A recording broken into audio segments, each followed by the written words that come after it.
So when I was originally making my Cars 2 video, I wasn't going to cover the whole trilogy, but I thought to myself, why the hell not? Besides, I haven't watched the movies in a long time, so might as well visit them while I'm at it. In this video, I'm going to talk about Cars 3 and why is it, in my opinion, the perfect conclusion to Lightning McQueen's character arc. I don't actually remember the exact date, but when I thought my family and I were going to watch Cars 3, it turned out we were watching Coco instead. I was extremely disappointed because I love cars, which is why I didn't enjoy Coco that much. Maybe I'll do a video on Coco one day. Maybe being the key word there. Now back to Cars 3. The opening is amazing. McQueen begins this movie in a way reminiscent of Cars 1. Okay, here we go. Focus. Speed. I am speed. And what he adds after that. Hey, Lightning, you ready? Oh yeah, Lightning's ready. This one's for you, Doc. That really resonates with me. I love that this is a great tribute to Doc, especially since Cars 2 didn't really delve into that topic much. More about Doc later in the video. Are we there yet? We get there when we get there. The opening race is a good recap. In Cars 1 they played Real Gone, and in Cars 3 they play Run That Race. Then we meet the best character in the whole movie, Cal. This is mainly because of the comeback Cal jokes. I wouldn't say this movie is funnier than the second one, that's just my bias. After all, it was the second movie. Back to 3, and we're at the start of McQueen's journey. McQueen is now a racing legend, but despite having won 7 piston cups, he plays Jackson's race pass. Another car one-upped him. You might ask why he didn't take the lead in the first lap, but to quote Gaming Magic again, yes, I'm quoting him again, he's such a good YouTuber, go watch him. People will remember you more if you win in the last seconds of the race, rather than in the first lap. From what I've seen in this movie, it's very much a Jackson thing to do, since he's a bit of a jerk and he knows he can easily win. Much like McQueen when he first debuted. And what of Jackson? Well, I don't really have an attachment to him, but he's cool if you really think about it. He's taking the same role as McQueen did in the last movie, basically the king. They both crash and become crew chief in the end. It's something that came to mind when I was watching. Finally, we're introduced to this character called Natalie. Not really a name that grabs me, to be honest. When I first watched the ending scene and she goes, Man, heck of a win. Yeah, heck of a win. I thought, yeah, she's going to be a racer like Cruz when they bring out Cars 4. But you know what? I hope Cars 4 doesn't actually happen, because I reckon Cars 3 is such a perfect ending. Well, it's time to talk about the crash. Well, I hate it, not because it happened. I hate it because I saw it in the trailer, and I knew it was coming. If they didn't show it in the trailer, I'd argue I have a better experience watching it. But whatever. Well, you know, the crash is kind of like how the King crashed in the first movie. Okay, I'm going to start off a little rant. Why didn't Guido did his thing in Cars 1, where he throw up the tires in the air and changes it?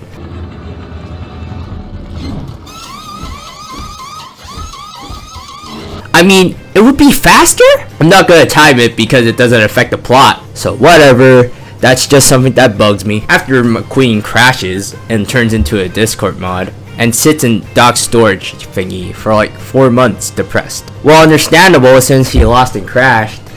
We saw him watching an old tape of Doc racing, which in this scene, you'll see this car. He's Smokey. He's Doc's crew chief? Okay. If Smokey is really Doc's crew chief, why hasn't he met Lightning? Of course you can explain by like he's dead or something, but we see him later in the movie. Huh? Weird. Anyways, they name drop Smokey's name early on. After that, Sally comes into his garage thingy and asks how's he doing, and then McQueen's motivation to do it all again starts. And Mater's just being funny. On the horn! Get it? On the horn? Oops, hold on, gotta sneeze.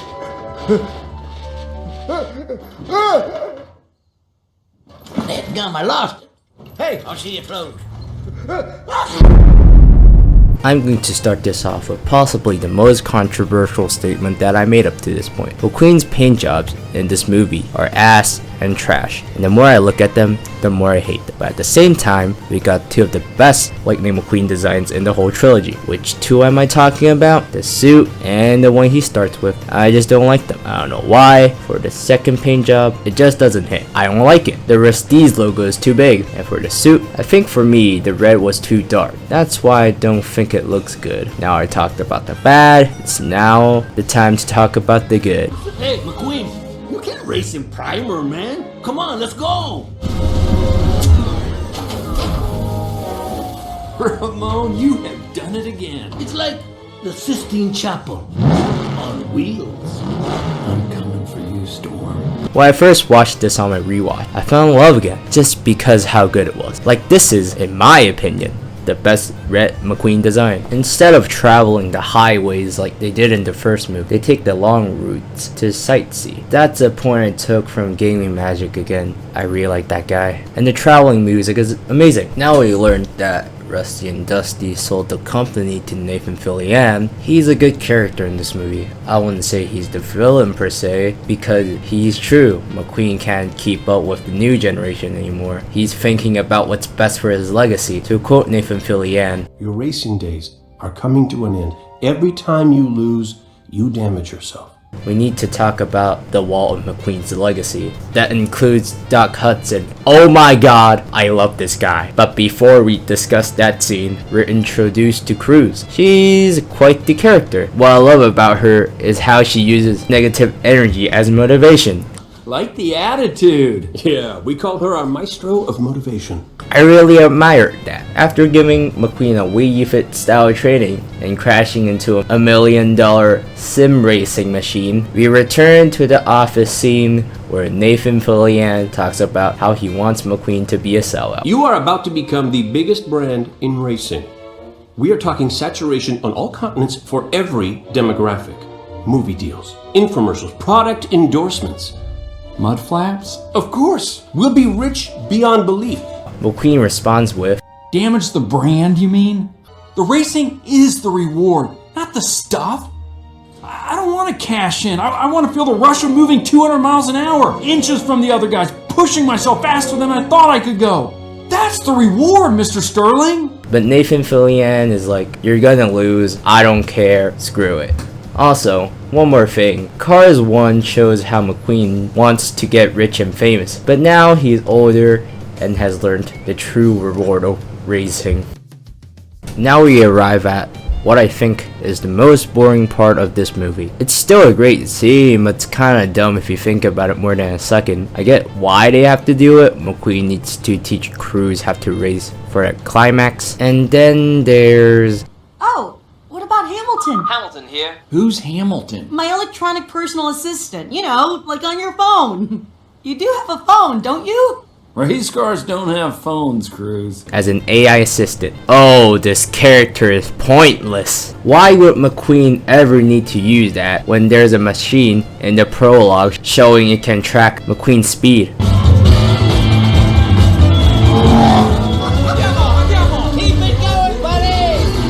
Also, that's funny. I don't need a trainer out here, Cruz. You're old.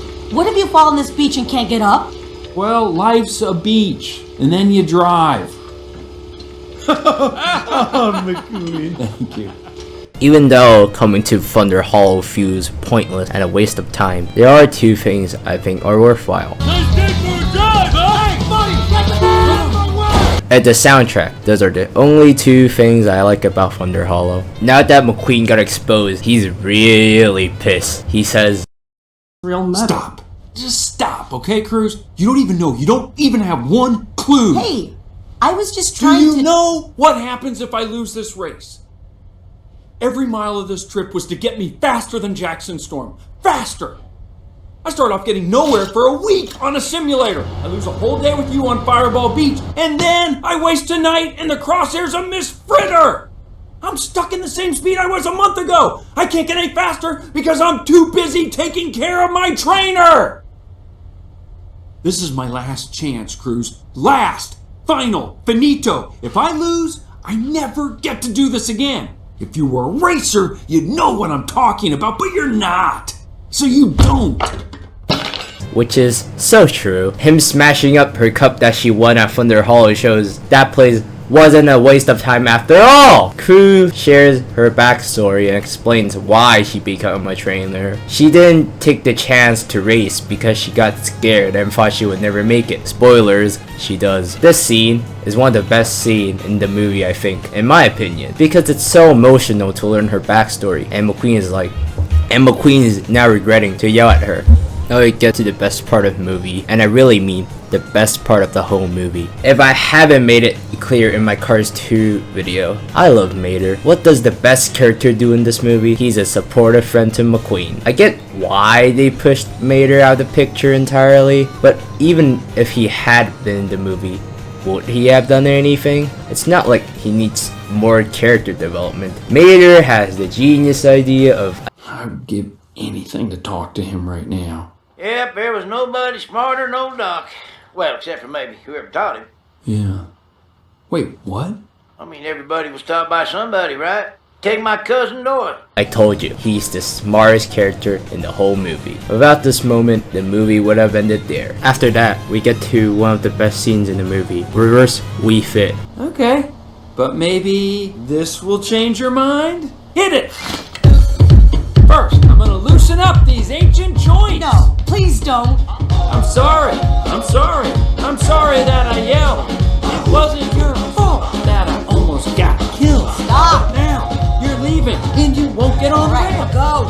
You won't get on the ramp. I don't know, this is just funny to me. Now we reach to a point in the movie where I have a slight problem with, yes, we meet Smokey, but you're telling me the whole time Doc was coaching McQueen, he never even mentioned Smokey once? He could have just said like, oh yeah, my crew chief is Smokey by the way. It would make sense if he was dead or something. But he's not. When I rewatched this movie and I saw Smokey, I was like, how the fuck is he not dead? Anyways, rant over. Now we get to the best scene, hands down, except for the Mater moments in the movie. But then one day, the letters started coming in.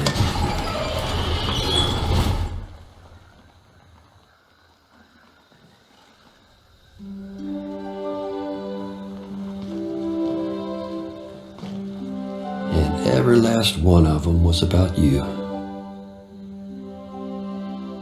Yeah, I'd loved racing, but coaching you, I'd never seen the old grump so happy. Racing wasn't the best part of Hud's life. You were.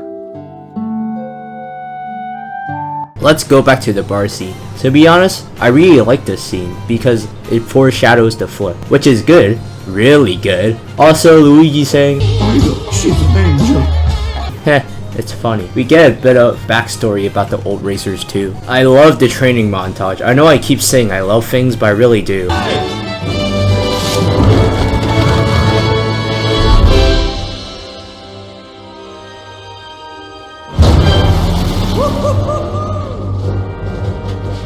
Finally, the shittiest, ugliest paint job in the whole franchise is gone. In this scene,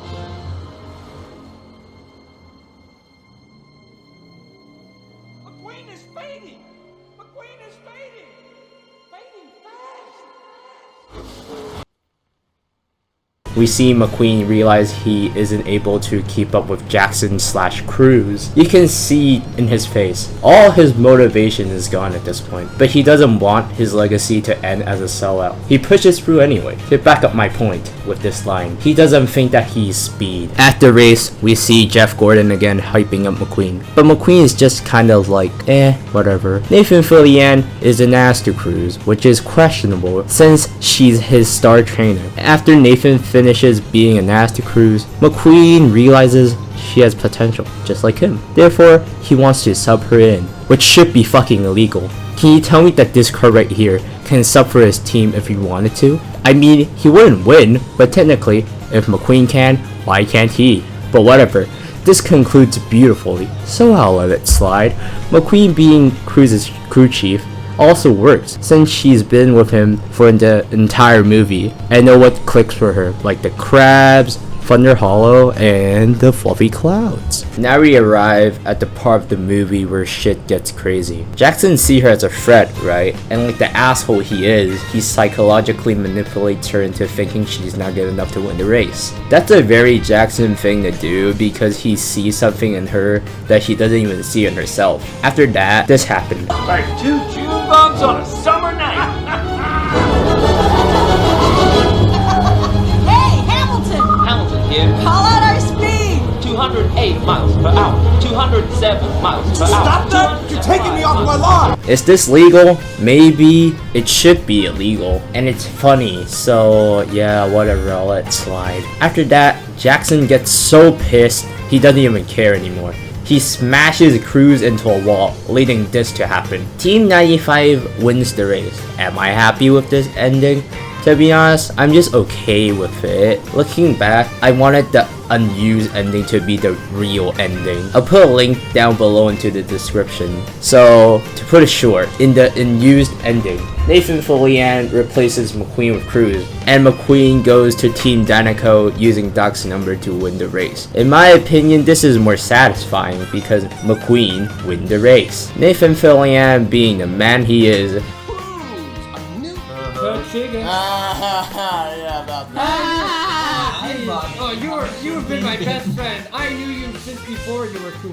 acts like he knew Cruz from day one and had potential all along, which is funny. And there's this. Finally, we get to the end of the movie where Cruz takes Doc's number, and this happens. Oh, it's perfect. It's very old school. Did someone just say old school?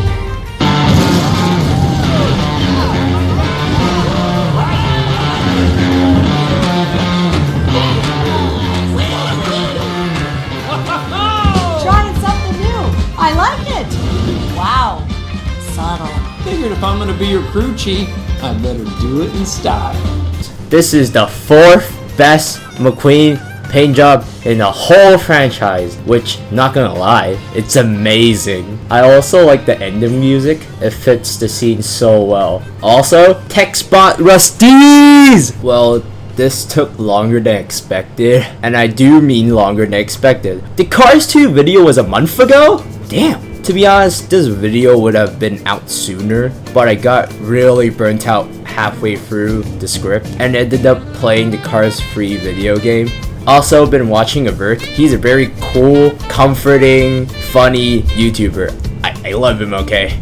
Go watch some of his live streams or videos. I'll probably be there when he's streaming. Also, I'm going to end this series off with Cars 1, but I'm probably going to take a break from Cars. I know, this took a long time, and I've been slacking, and I've been watching YouTube, but I'm still kind of burnt out from Cars, and I don't want to hate this franchise by doing too much content on it. No promises of when that's coming out, and I may have a video planned in between the Cars and Cars 1 videos. I'm not really sure what I'm going to do at the moment, but the next video is going to be a video where I explain like where the channel is going, and I'll talk more about the channel when I eventually make that video. But yes, for now, a video not about cars and a more informative video about the channel. Maybe comment and give me some ideas. I'm all ears. Alright guys, I'm gonna go sleep. See you all later. Bye bye.